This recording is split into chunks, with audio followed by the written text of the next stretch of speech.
Si vous vous intéressez au trading, si vous êtes débutant, vous êtes sur la bonne vidéo. D'ailleurs, je vous ai déjà fait une première vidéo de formation gratuite. Je vous remets la vidéo ici. Et dans cette vidéo aujourd'hui, nous allons voir plusieurs choses. La première, nous allons voir les risques liés au trading. Ensuite, nous verrons les différents types d'analyse. Nous verrons également les différents types d'ordres et nous verrons les différents types de trading. Restez bien jusqu'au bout, c'est très important. Si on a le temps, on ira encore plus loin dans cette vidéo. Et si nous n'avons pas le temps, nous ferons la suite dans une prochaine vidéo. Et on démarre maintenant. Le trading est une activité qui peut être très lucrative. Mais n'oubliez pas que seulement 10% des traders gagnent de l'argent. Car la plupart des gens ignorent les risques liés au trading. Et nous allons voir quels sont ces risques. En premier, vous avez le risque de perte en capital. Le capital, n'oubliez pas, c'est la locomotive de votre trading.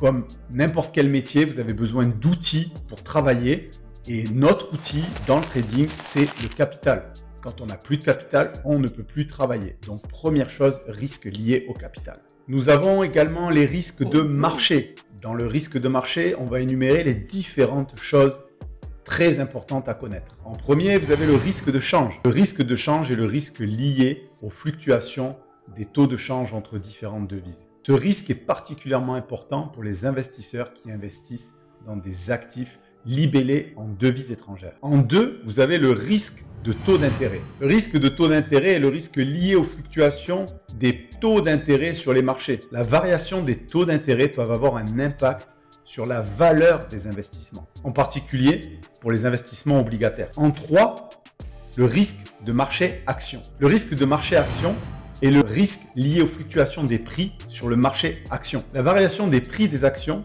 peut varier selon plusieurs facteurs.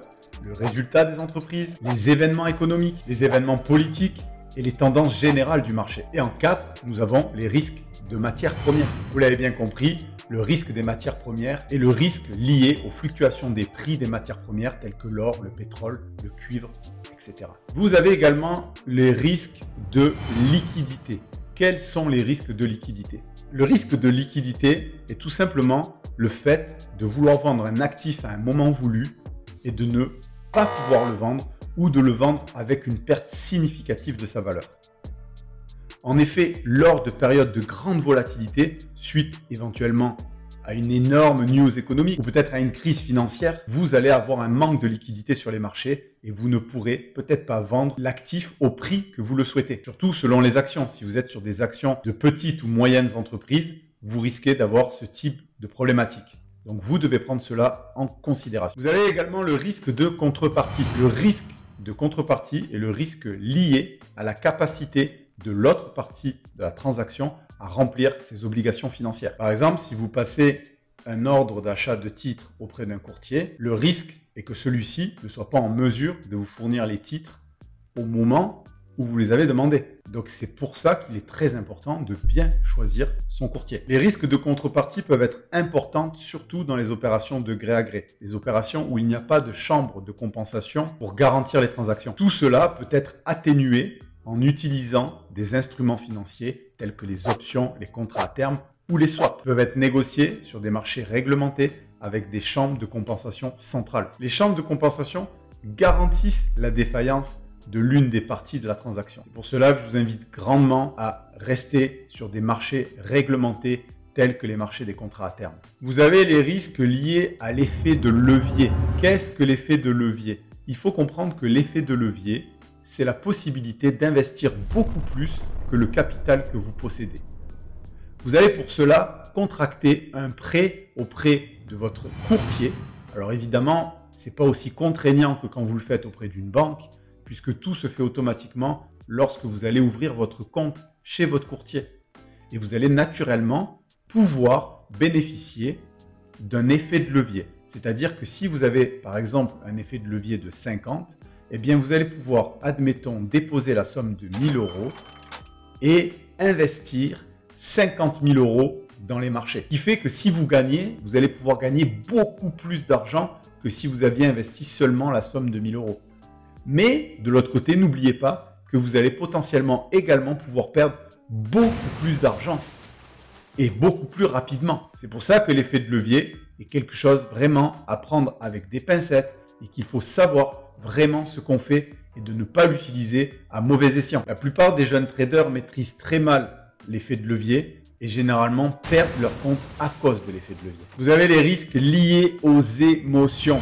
Ça, c'est quelque chose que la plupart des jeunes traders occultent complètement. Les émotions sont des facteurs très importants en trading, car elles peuvent grandement influencer vos décisions. Les émotions telles que la peur, la cupidité, l'espoir, la colère, le stress peuvent perturber le jugement et la discipline du trader, ce qui peut conduire à des décisions irrationnelles et à des pertes très importantes. Par exemple, un trader peut être tenté de prendre des positions beaucoup plus importantes que ce qu'il peut se le permettre financièrement, par un excès de confiance, parce qu'il est excité, par l'appât du gain. De même, un trader peut être tenté de sortir trop prématurément d'une position gagnante parce qu'il est stressé par sa position. Pour éviter ces erreurs, il est important que les traders aient une compréhension et une gestion appropriée de ces émotions. Cela peut être fait en établissant des règles de trading strictes, en pratiquant la discipline, en pratiquant la patience et en utilisant des stratégies de gestion de risque appropriées. De plus, le trading est une activité solitaire et stressante qui peut avoir un impact sur la santé mentale du trader et sur ses émotions. Il est donc important de prendre soin de sa santé mentale en pratiquant des activités qui permettent de réduire le stress. Très important d'avoir le soutien de sa famille et de ses amis, même si je sais que ce n'est pas facile au début. En résumé, les émotions ont une place importante en trading. Il est donc important de prendre des mesures afin de ne pas se laisser guider par nos propres émotions qui peuvent devenir dévastatrices. On va voir maintenant les différents types d'analyse. Vous avez tout d'abord l'analyse fondamentale. Vous avez également l'analyse quantitative et vous avez aussi l'analyse technique. L'analyse fondamentale est une méthode d'analyse qui consiste à étudier les facteurs économiques, financiers et politiques qui influencent sur le cours des actifs tels que les matières premières, les actions, les obligations et les devises. L'objectif de l'analyse fondamentale est de déterminer la valeur intrinsèque d'un actif en évaluant les facteurs qui affectent sa croissance et sa rentabilité à long terme. Ces facteurs peuvent inclure les perspectives économiques, les résultats liés à l'entreprise ou bien même le secteur dans lequel l'entreprise évolue, les politiques gouvernementales, les événements géopolitiques, etc., etc. Les analystes fondamentaux utilisent des techniques telles que l'analyse de ratios financiers, l'étude des états financiers de l'entreprise, la recherche de données économiques et la veille géopolitique pour évaluer la valeur intrinsèque d'un actif financier. Cette analyse peut être utilisée pour prendre des décisions d'investissement et de trading pour déterminer le moment d'acheter ou de vendre un actif. Nous avons l'analyse quantitative. L'analyse quantitative est une méthode d'analyse des marchés financiers qui se base sur l'utilisation de modèles mathématiques et statistiques pour évaluer les actifs financiers. Cette méthode utilise des données historiques pour développer des modèles de prévision et des stratégies de trading. L'analyse quantitative peut inclure l'utilisation de techniques telles que la modélisation statistique, l'analyse de régression, l'analyse de corrélation, l'analyse de variance, l'analyse factorielle, etc. Ces techniques sont utilisées pour identifier les tendances et les modèles qui peuvent influer les prix des actifs financiers. Les analystes quantitatifs utilisent également des outils informatiques sophistiqués pour collecter et traiter des données financières en temps réel. Ces outils peuvent inclure des algorithmes de trading, des systèmes de surveillance de marché et des logiciels d'analyse de données. L'analyse quantitative est souvent utilisée par les investisseurs institutionnels tels que les fonds d'investissement, les banques d'investissement et les hedge funds. Cependant, elle peut également être utilisée par les traders individuels pour prendre des décisions d'investissement et de trading basées sur des données quantitatives. Et nous avons l'analyse technique. L'analyse technique est une méthode d'analyse des marchés financiers qui consiste à étudier l'historique des prix et des volumes de transactions pour identifier des tendances et des modèles qui peuvent aider à prédire les mouvements futurs des prix. Cette méthode est basée sur l'idée que l'histoire se répète et que les modèles observés dans le passé peuvent se reproduire dans le futur. Les analystes techniques utilisent des graphiques et des indicateurs techniques pour visualiser des mouvements des prix et identifier des niveaux de support et de résistance importants.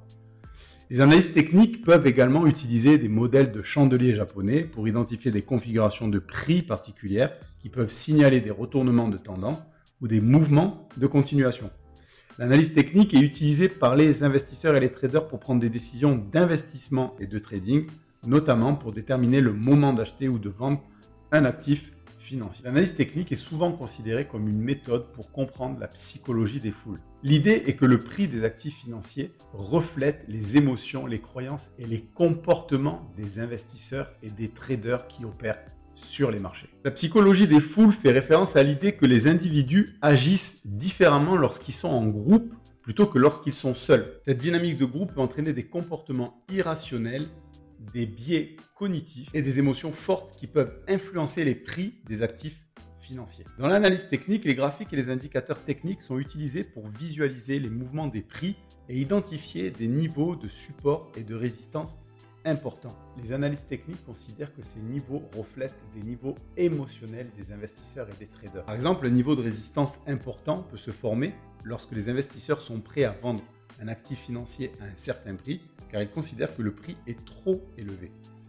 A l'inverse, un niveau de support peut se former lorsque des investisseurs sont prêts à acheter un actif financier à un certain prix car ils considèrent que le prix est trop bas. En résumé, l'analyse technique est considérée comme une méthode pour analyser la psychologie des foules dans les marchés financiers. Maintenant, voyons les différents types d'ordres. L'ordre au marché ou market order en anglais est un type d'ordre de trading qui permet d'acheter ou de vendre un actif financier immédiatement au meilleur prix disponible sur le marché. Concrètement, lorsque vous passez un ordre au marché pour acheter un actif financier, votre courtier va chercher à exécuter votre ordre en trouvant le vendeur qui propose le meilleur prix pour cet actif.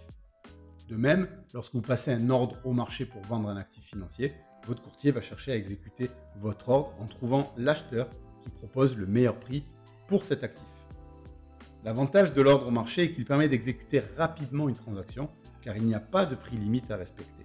Cela signifie que vous êtes assuré d'acheter ou de vendre l'actif financier au meilleur prix disponible sur le marché au moment où l'ordre est passé. Cependant, il y a également un risque avec l'ordre au marché car le prix auquel votre ordre sera exécuté peut varier rapidement en fonction de l'évolution du marché.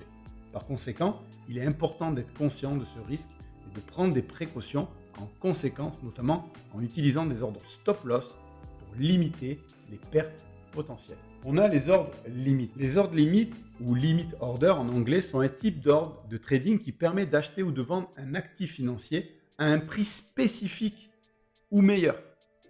Concrètement, lorsque vous passez un ordre limite pour acheter un actif financier, vous spécifiez le prix maximal que vous êtes prêt à payer pour cet actif. Si le prix de l'actif atteint ou descend en dessous de ce niveau, votre ordre d'achat sera exécuté automatiquement. L'avantage des ordres limites est qu'ils vous permettent de contrôler le prix auquel vous achetez ou vendez un actif financier, ce qui peut vous aider à éviter de surpayer un actif ou de le vendre à un prix trop bas.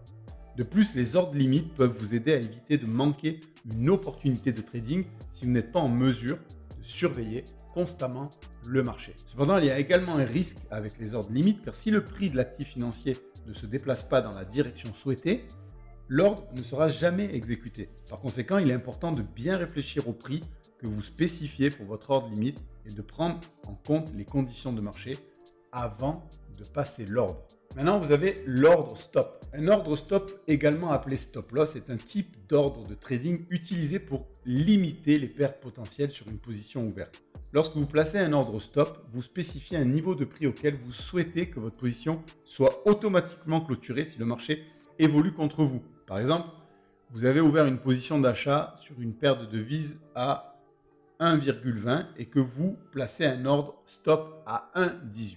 Votre position sera automatiquement clôturée si le prix descend à 1,18. L'ordre stop permet donc de limiter les pertes potentielles en cas de mouvement défavorable du marché. Il est important de noter que l'utilisation de l'ordre stop n'élimine pas le risque de perte, mais elle permet de le limiter. Il existe plusieurs types d'ordre stop, tels que l'ordre stop classique ou l'ordre stop suiveur qui ajuste automatiquement le niveau de stop loss en fonction de l'évolution du marché. Il est important de comprendre les différents ordres stop qui existent et de choisir celui qui vous convient le mieux en fonction de votre stratégie de trading et de votre profil de risque. Vous avez maintenant le take profit. Le take profit est un ordre de trading qui permet de clôturer automatiquement une position lorsque le marché atteint un certain niveau de prix prédéfini, à savoir un niveau de profit potentiel. Lorsque vous placez un ordre de take profit, vous spécifiez un niveau de prix auquel vous souhaiteriez que votre position soit automatiquement clôturée si le marché évolue en votre faveur.